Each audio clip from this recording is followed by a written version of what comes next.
Today's reading is Revelation 17.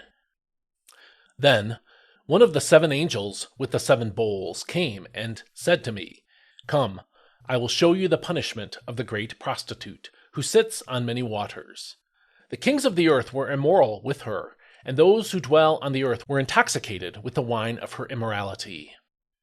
And the angel carried me away in the spirit into a wilderness, where I saw a woman sitting on a scarlet beast that was covered with blasphemous names, and had 7 heads and 10 horns. The woman was dressed in purple and scarlet, and adorned with gold and precious stones and pearls. She held in her hand a golden cup full of abominations and the impurities of her sexual immorality. And on her forehead a mysterious name was written, Babylon the Great, the mother of prostitutes, and of the abominations of the earth. I could see that the woman was drunk with the blood of the saints and witnesses for Jesus, and I was utterly amazed at the sight of her. "Why are you so amazed?" said the angel. "I will tell you the mystery of the woman and of the beast that carries her, which has the 7 heads and 10 horns. The beast that you saw, it was, and now is no more, but is about to come up out of the abyss and go to its destruction. And those who dwell on the earth, whose names were not written in the book of life from the foundation of the world, will marvel when they see the beast that was, and is not, and yet will be. This calls for a mind of wisdom. The 7 heads are 7 mountains on which the woman sits. There are also 7 kings. 5 have fallen, 1 is, and the other has not yet come. But when he does come, he must remain for only a little while. The beast that was, and now is not, is an 8th king, who belongs to the other 7 and is going into destruction. The 10 horns you saw are 10 kings, who have not yet received a kingdom, but will receive 1 hour of authority as kings, along with the beast. These kings have one purpose, to yield their power and authority to the beast. And they will make war against the Lamb, and the Lamb will triumph over them, because he is the Lord of lords and King of kings. And he will be accompanied by his called and chosen and faithful ones. Then the angel said to me, "The waters you saw, where the prostitute was seated, are peoples and multitudes and nations and tongues. And the 10 horns and the beast that you saw will hate the prostitute. They will leave her desolate and naked, and will eat her flesh and burn her with fire. For God has put it into their hearts to carry out his purpose by uniting to give their kingdom to the beast, until the words of God are fulfilled. And the woman you saw is the great city that rules over the kings of the earth." This is God's word. Some people crave political power.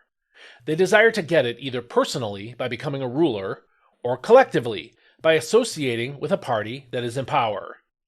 Humanity has a long history of using political power to oppress people, particularly people in a disfavored group. In this chapter, the rulers of the earth, the kings of the earth as the NIV calls them, formed an alliance first with the great prostitute, as verses 1 through 2 describes, and then with the beast, as verses 12 through 14 describe. Both of these alliances were oppressive and destructive to God's people, according to verse 6 and 14. The beast is defined for us as an 8th king, according to verse 11, while the great prostitute is identified as the great city. God ultimately pits the beast and the prostitute against one another as enemies, as we see in verses 16 and 17. And despite the beast's best efforts, Jesus triumphs over all of these powerful forces, according to verse 14b, because he is the Lord of lords and King of kings. Those are the words of the NIV's translation. This is something to remember when you don't like the powers that control our government. Ultimately, all of these powers will fight against Christ and his kingdom, but they will not win. So we should never get too attached to any ruler or any political group, whether in power or seeking power.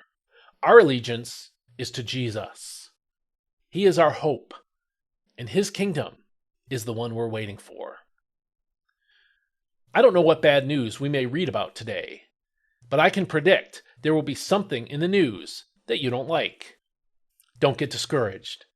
Ask God to establish his kingdom. Set your mind and your hope there. Lay up treasure for yourself there, as Jesus said, and If we're persecuted, rest in the justice of God, which will be done when Jesus reigns. If you found this devotional helpful, please sign up to receive it every day in your email by going to dailypbj.com/subscribe. This is all free, and every day you'll receive a transcript of these devotionals as well as link to the video and audio, and so you can be in God's Word every day that way. I'm also looking for financial support. If you can help me there, please go to dailypbj.com/support. Please share this with someone who might grow from it in their faith, and I'll see you next time. May God bless you. Hope you have a great day.